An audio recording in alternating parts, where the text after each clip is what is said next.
All right, guys, welcome back to the train studio for part 5 of the Halo Diorama Series. We are now ready to do one of my favorite parts, admittingly, is the pigment work for this. As mentioned, I did clean up the feet, and I also tricked you. I had to do one other additional step, is I went in and glued the rocks down, just because I figured without those in place, we wouldn't be able to blend the pigments as nicely onto the stones. And so, full disclaimer, I just gave those a glue in, and you can kind of see them now sort of sitting in the diorama, looking, as they should be, sort of half coming out of the ground. So what we're going to do for this this next one is we're going to be using a series of pigments. I'm going to kind of run through them now and then run through them again as I use them. So I have a natural sienna here. I have a light ochre, and I'll just kind of tip them on the bottom so you can sort of hopefully see a little bit of the difference. So this one here being a little bit of an accent to this. We have the light sienna, which is definitely more of a closer to the base tone, to be perfectly honest. And then we also have a natural umber. So this being kind of closer to the sort of dark earth we actually used before. So kind of using that to highlight some of the, to bring back in some of the deeper tones, and then using the light sienna for some of the high tones. And what we're actually going to do is probably use these primarily as our mix, and then use these two to sort of highlight our higher colors, which again will concentrate sort of on this pathway, if you will, beneath the character's feet. So what we're going to be doing for these is I'm just going to go ahead and decant a bunch of it into the lids. You can do these into, other containers, if you will. I usually just use the lids, to be perfectly honest. I'm not, and the reason I do this is I'm not using any fixer, so I don't have to worry about a lot of cross-contamination or getting any liquid into the lids. It's gonna cause issues with the threads or hardening of the pigments. And so there you have it. Pigments are kind of laid out. If you've not used pigments before, they can be messy, certainly.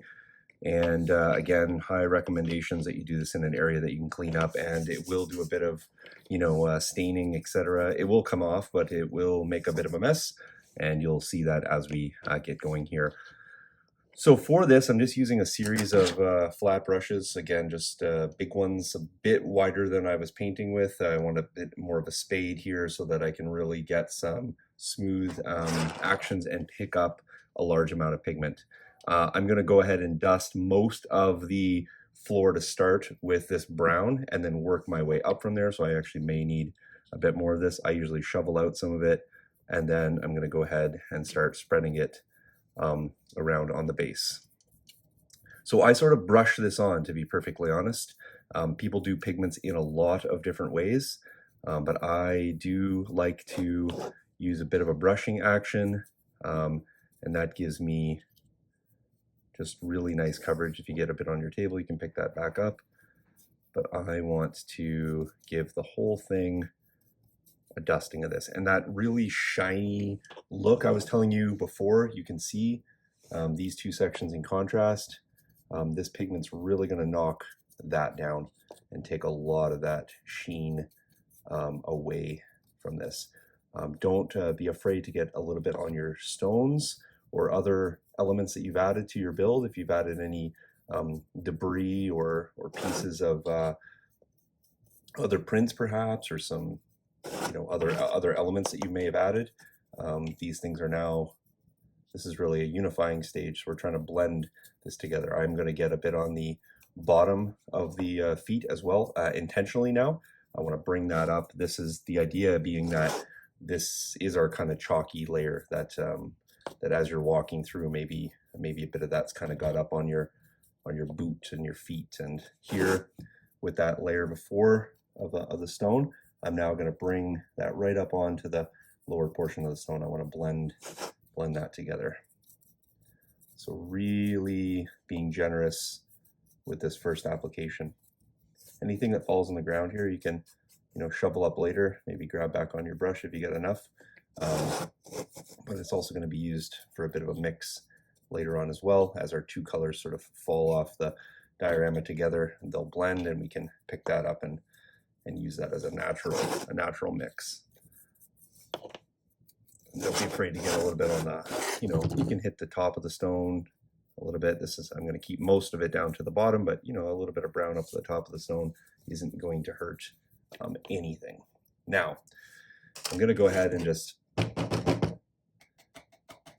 it off a little bit so that I get the heaviest excess gone.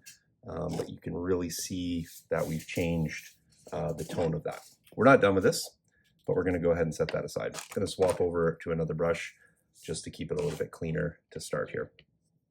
Now we're going to come in with our, what color is this? I think this was our natural. No, I lied. This is our light. We got to keep them in order here. We use natural first. Now we're on to the light. And for here, I'm going to go back and pick out just big areas. Really big flats.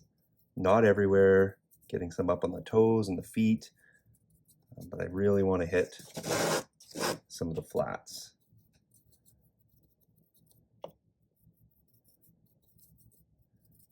Hit the toes and the feet.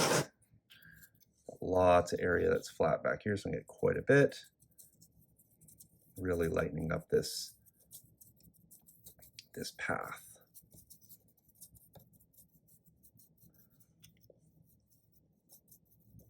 And every tone that you set below this is only helping your pigment. So if you're a little worried about like, oh, we did all that work, what was the point? The point is it really actually is determining what this pigment ultimately looks like, to be honest. So don't feel like you did nothing. You did a lot.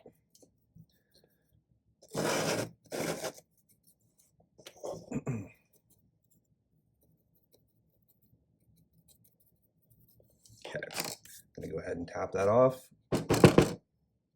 Sorry for the sound on the camera. I don't know how loud it's gonna be, but there we go. Okay, so now we've really changed the look again, bringing it up. We kind of have that sort of wasty landscape kind of really bearing through here. Okay, so that was our light. Now we have our natural sienna, and we have our yellow ochre, or our light yellow ochre, I should say. So that being this, and then this being the natural sienna. So here's what I'm going to do now. Now I'm going to take this, and I'm going to focus this in on our pathway. And the pathway is going to come up onto this little ridge a little bit, but mostly focus in. I'll kind of lay it out as I kind of go to show you what I'm going to have this foot to be primarily in the grass. This foot is going to be kind of along our little pathway. Pathway is going to go kind of in and around this stone and then sort of widen. And I'm sort of just laying this out thickly into the defined path region so you guys can see. So path going to be kind of here, here, and then right up through the front, in and around the stone. Not in the puddle, obviously, but the puddle is going to kind of intrude a little bit on the pathway. So here, I do want to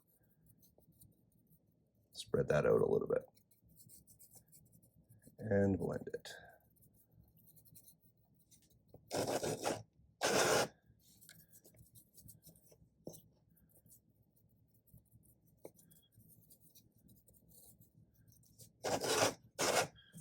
And anywhere you don't want your pigment, you can ultimately brush it off too. Like I can brush and clean up a lot of this in the end. That's what I'm going to use a clean brush for. So you can see we really try to sort of change the tone of this front stone. Well, if I come in with a really clean brush, I can get a lot of that off. But I do want these natural colors to be on our stones. That's what we're achieving. We don't want just a gray look. We want to have a really nice clean look. If you take as well, if you come in with sponge, I'm just going to grab another one here just off camera. and you want to, clean up something, or you want to really, pull back off some, I can just use a sponge, damp it a little bit, and then come in and just pull some of that. And I'll just tap the top of the rock here to kind of show you as well. And that's going to take off a bunch of your pigment as well. It's going to really expose some light points on the rock, so you have to be careful. It will rehydrate the rock and give you some high points, so you want to be doing that sparingly as you want. We can always tone and add some other elements on there, but that will really clean up some of your pigment that you've added.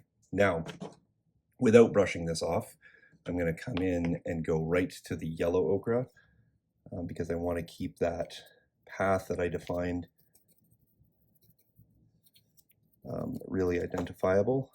So I'm going to use the yellow ochre, light yellow ochre I should say, right in the same regions. And I'm really piling it up because I do want to have quite a bit of that chalkiness in there. Okay, go ahead and tap that off.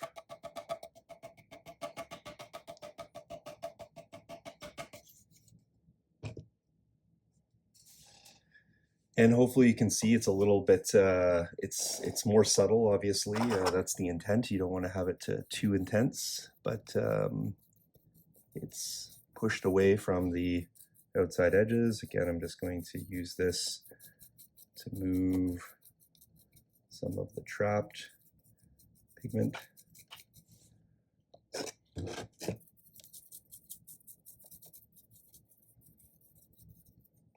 a little bit of the natural and brush that back over the top of the stone. I want to darken that stone back down a little bit, and this stone as well, not too heavy. There we go. Bring that back in. There we go.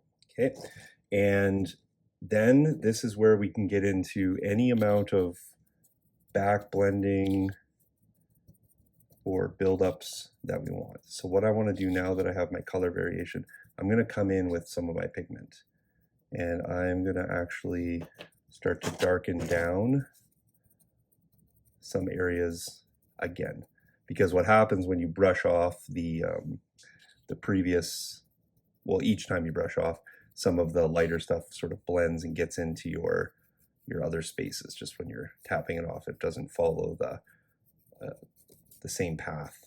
And so I'm just going to come in here and use a little bit of this natural umber to redefine and darken out some of those areas. I'm going to try to tap it off this way. Go. I'm going to do the same thing on this side, keeping the pathway a little bit there, move it this way a little bit.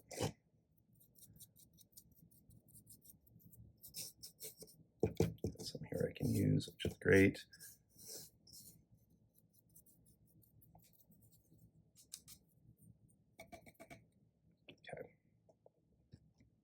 Okay. So now I've really added quite a bit of variation to the base. So we have a little bit of cleanup to do, like obviously in and around this pond area here. It's not as dark as it was, so I might want to consider to come back in and darken out that space a little bit. But again, you can just use, I think I have one clean brush or cleanish brush right here. You can just use this to sort of clean out your space. And you can see just as I move that pigment back out, brush around in a circle. There, it really does pick that back up. So I'm pretty happy. I don't think I need to go back in and brush that out and make it any more defined.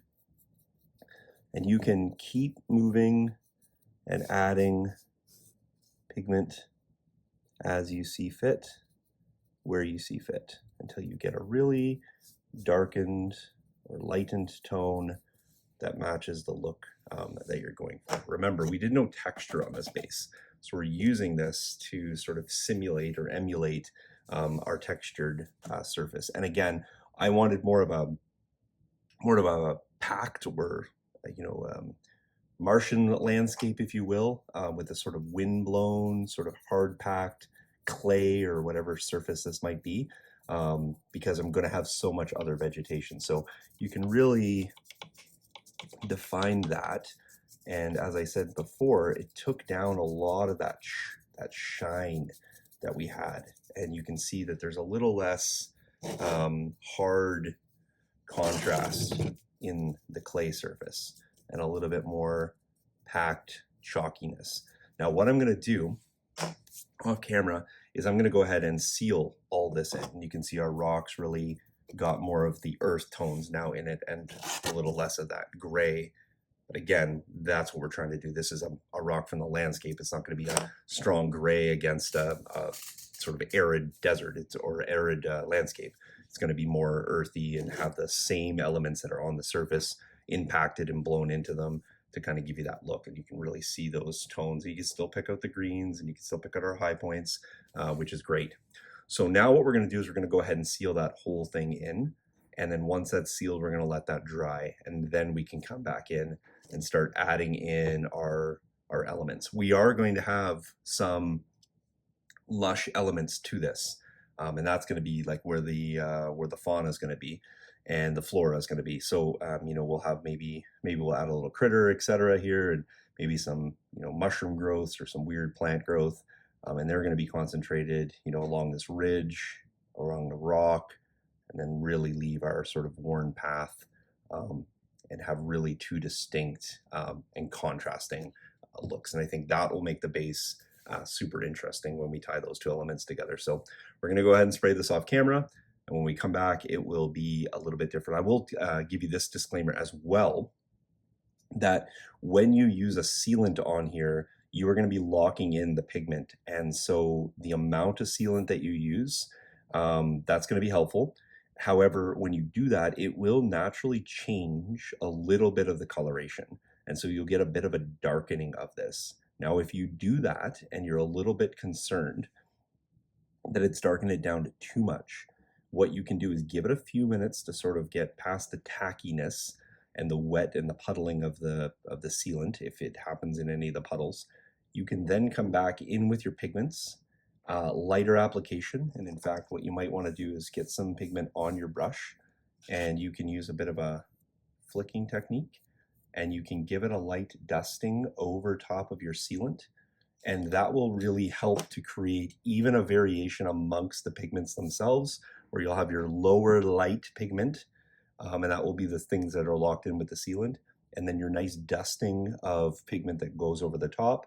And that itself will get locked in. You'll have enough tackiness left in your sealant, whatever you're using, to give you that much more variation. So when you guys come back, this will be fully dried and then ready for the final application of plants and tying everything together. And we'll try to do that. Probably be 2 parts, because we do have sort of the lower level elements to add, and then in some of the more 3D elements where we actually get some height and volume to this base. So stay tuned, guys. Hopefully you're enjoying it. Catch you in the next one. Cheers.